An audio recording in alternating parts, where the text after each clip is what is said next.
دوستو، حوض کے کنارے علم کی محفل سجی تھی۔ استاد علم و حکمت کے موتی لٹا رہے تھے، شاگرد سن رہے تھے اور سر دن رہے تھے۔ اچانک ایک فقیر بے نیاز و بے پرواہ مجلس میں داخل ہوا۔ کسی نے اس کی طرف توجہ نہ کی۔ فقیر نے عاجزی سے سر جھکایا اور بلند آواز سے بولا، یا حضرت، آپ کون سا علم پڑھا رہے ہیں؟ استاد کوئی معمولی شخص نہ تھے، وقت کے جید عالم، تفسیر و حدیث، منطق و فلسفہ کے امام مولانا جلال الدین رومی تھے۔ آنکھیں اٹھا کر انہوں نے فقیر کو دیکھا، کچھ دیر ٹھہرے، پھر کہا، جا اپنی راہ لے، یہ وہ علم ہے جسے تم نہیں جانتے۔ فقیر آگے بڑھا، کچھ دیر رکا اور پھر اس نے حوض کے کنارے پڑی کتابوں کو دھکا دے دیا۔ ساری کتابیں، سارا علم حوض میں گر گیا۔ مولانا روم غصے میں آ گئے، شاگرد بپر گئے، فقیر کو سب کوسنے لگے اور برا بھلا کہنے لگے، تم نے یہ کیا کیا، سب ضائع کر دیا۔ فقیر تھوڑی دیر سنتا رہا، پھر مسکرایا، حوض میں ہاتھ ڈالا اور ساری کتابیں نکال کر باہر رکھ دی۔ کسی کتاب پر پانی کا ایک قطرہ نہ تھا، پہلے سے بڑھ کر وہ صاف ہو چکی تھی۔ سب حیران اور پریشان رہ گئے۔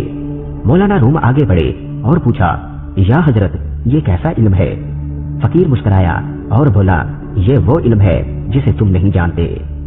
یہ سن کر مولانا روم کی دنیا ہی بدل گئی، فقیر کے قدموں میں گر گئے۔ وہ فقیر درویش حضرت شاہ شمس تبریز رحمت اللہ علیہ تھے۔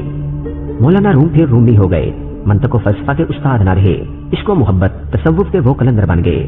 ان کی باتیں، ان کے اقوال آج بھی دل کی آنکھوں سے پڑھے اور روح کی گہرائیوں سے سنے جاتے ہیں۔ آئیے آپ بھی عشق و محبت، زندگی کا ذائقہ ان کے اقوال میں دیکھیں اور سنیں۔ فرماتے ہیں، اپنی آواز کی بجائے اپنے دلائل بلند کرو، پھول بادلوں کے گرجنے سے نہیں برسنے سے اگتے ہیں۔ پھر فرماتے ہیں، سچائی کے بے شمار راستے ہیں، مگر میں نے جو راستہ چنا وہ محبت ہے۔ پھر فرماتے ہیں، تھوڑی دیر کے لیے قبرستان جا اور بولنے والوں کی خاموشی دیکھ۔ پھر فرماتے ہیں، روح کے لیے اس سے بڑھ کر کوئی مرض نہیں کہ تو خود کو کامل سمجھنے لگے۔ پھر فرماتے ہیں، اگر عظمت چاہتے ہو تو دل میں نفرت کی بجائے محبت کو ٹھکانہ کر لو۔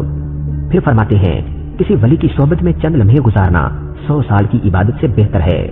فرماتے ہیں، تیری داڑھی تیرے بعد پیدا ہوئی اور سفید ہو گئی، مگر تو ابھی تک کالے کا کالا ہے۔ پھر فرماتے ہیں، اگر تو بیکار پتھر ہے تو کسی صاحب علم کے پاس جا، گوہر بن جائے گا۔ پھر فرماتے ہیں، موت کا ذائقہ سب نے چکھنا ہے، زندگی کا ذائقہ مگر کسی کسی کو نصیب ہوتا ہے۔ پھر فرماتے ہیں، تمہاری اصل ہستی تمہاری سوچ ہے، باقی صرف ہڈیاں اور گوشت ہے۔ پھر فرماتے ہیں، رومی اس وقت تک مولائے روم نہ بنا شمس تبریز کا جب تک وہ غلام نہ ہو گیا، اور تو بھی نیک صحبت کو لازم پکڑ لے، مولوی ہرگز نہ شد مولائے روم تا غلام شمس تبریزی نہ شد۔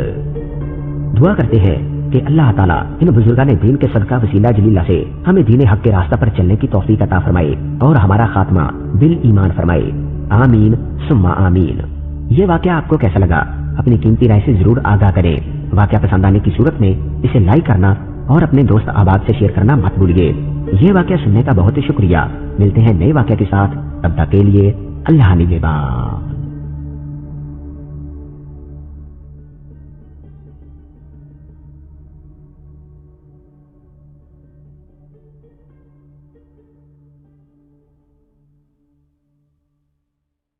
دوستو، حوض کے